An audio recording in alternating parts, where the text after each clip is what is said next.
You might need to run it back.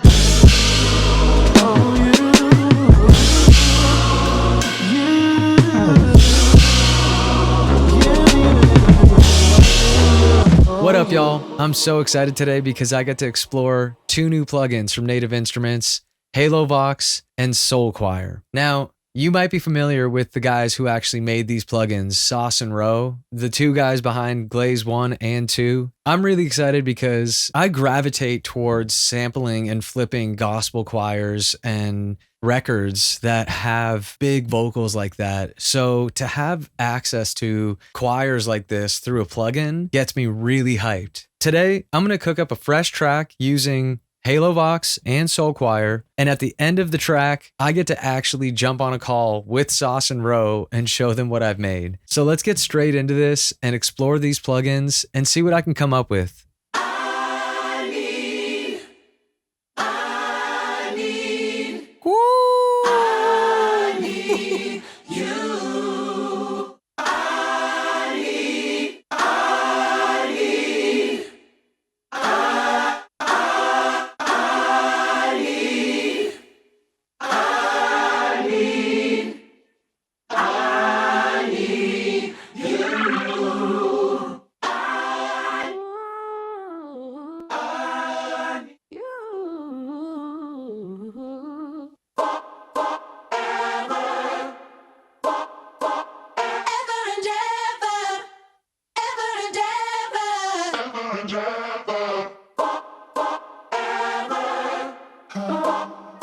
That is beautiful. Wow.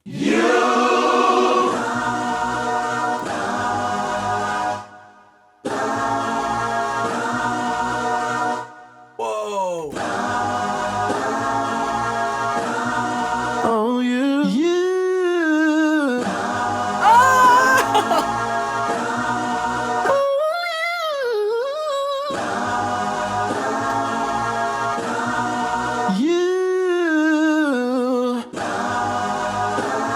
Okay, let me try something. Let me try something right now.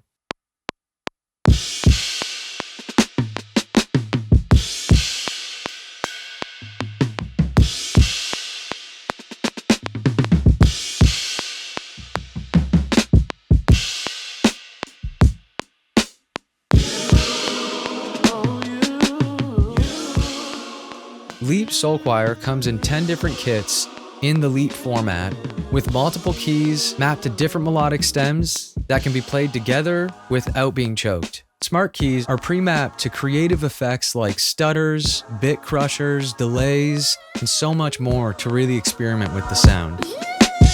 Dope. So I got the track to a point where I feel like I could use some vocal pads. We're heavily relying on those huge harmonies and stabs that happen using the Leap Soulchoir. It's so full that I want to make sure I'm leaving some space for those pads. We'll see what Halo Vox has, so let's open that up and get right into it. Halo Vox has over 100 sound sources with over 150 different presets. 6 custom macro effects per preset for super expressive control. Multi-samples and presets designed to capture vocal nuance and texture. Full integration with Maschine and Komplete control.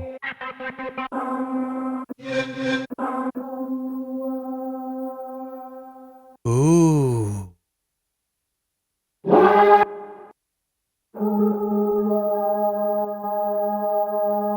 That's got a really cool kind of harmonic thing happening there too.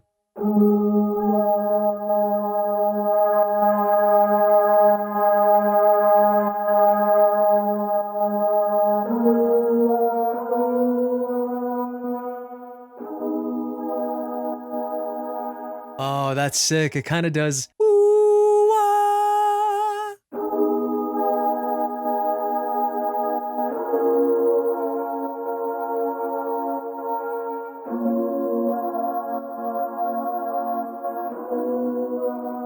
I'm actually going to mute the Soulchoir part after the intro and see what we get if we go like...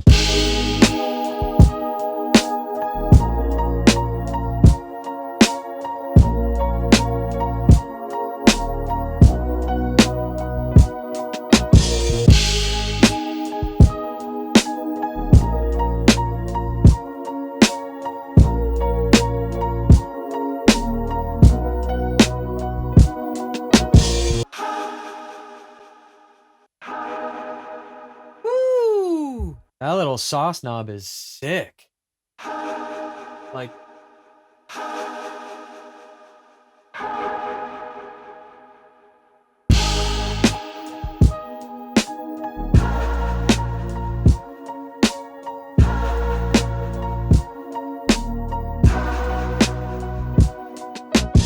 wow. I'm honestly so hyped with where this track is, and I've got a really rare opportunity here to actually get on a call with Sauce and Roe, the two guys behind these plugins, and show them what I've made. So let's get them on a call right now and get their reaction to this track. All right, let's see what they think. What is good? Thank you so much for jumping on this call with me. This is really exciting for me. I had so much fun already using these plugins and, immediately got inspired to just make something off the rip. So I wanted to see if I could share it with you guys and see what you think. Absolutely.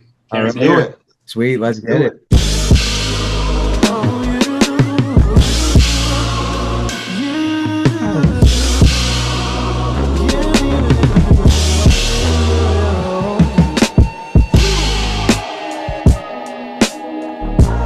Woo. That's crazy. Nice.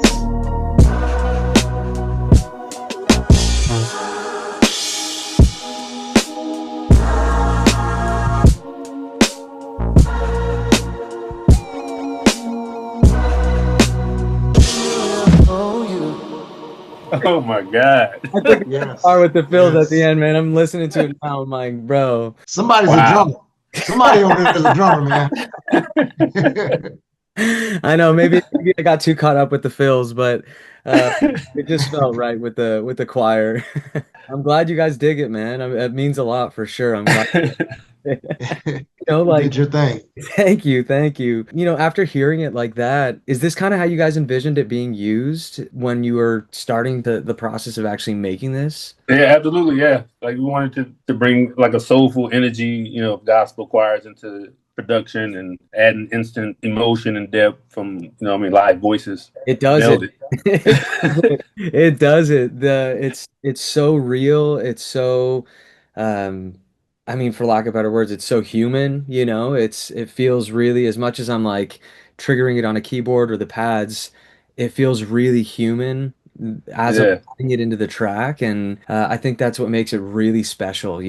I think about like Glaze 1 and 2 being very riff oriented and not really having the ability to like key change and do things like that. With Leap Soul Choir, it's like that on steroids.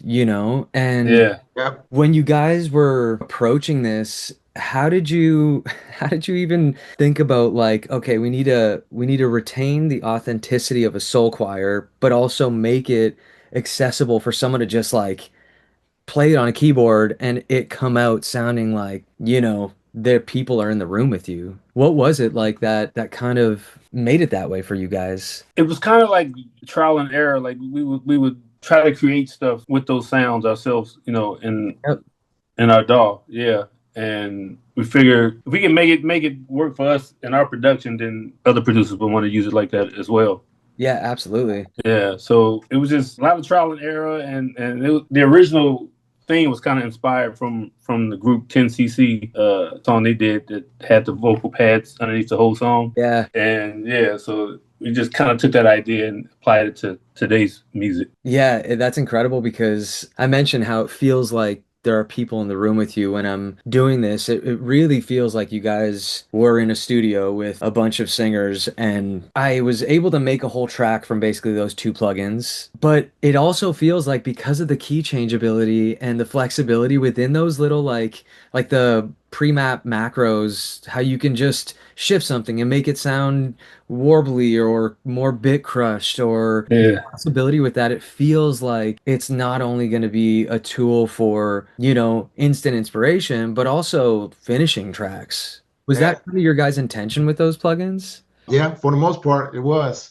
It was you did exactly what my vision of it was to give you pieces of something and then you make it you. Yeah. So you nailed it. I know in the process when we were actually recording the singers, we had skeleton tracks for them to kind of sing to. Okay. But it wasn't what they were singing to wasn't basically what you created. Sure, I got you. That's probably what makes it so usable, in the context of actually not only songwriting, but as embellishments and stuff, because it's not like you're just coming in and being like, okay, 120 BPM, sing in the key of A and sing, Right.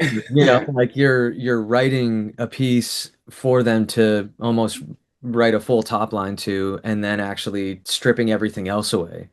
Yeah. Yeah, the presets that you guys built for these felt like incredible starting points already, that don't take a lot of fiddling with. And it's obvious that you guys did it in a way that was like, well, how would we use this, or how does it work within music that we're making to make it usable for other people, Yeah. That was just a process of actually, making beats while we were making the presets, seeing what worked, seeing what didn't work. Exactly. In comparison to your process when you guys were working on like glaze or duets, like was it a similar approach to that, or were you kind of going off in a different direction? Because I know with Leap it's a bit different. So was the approach similar in any way? Leap is like more stems.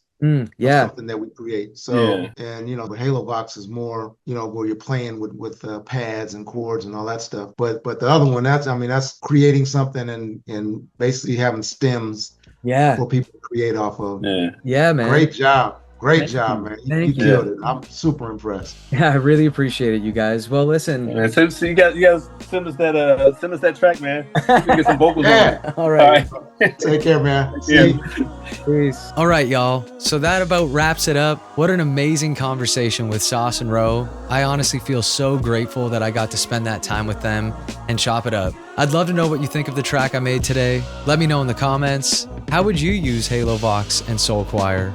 And let me know how they go in your music. All right, y'all. Peace.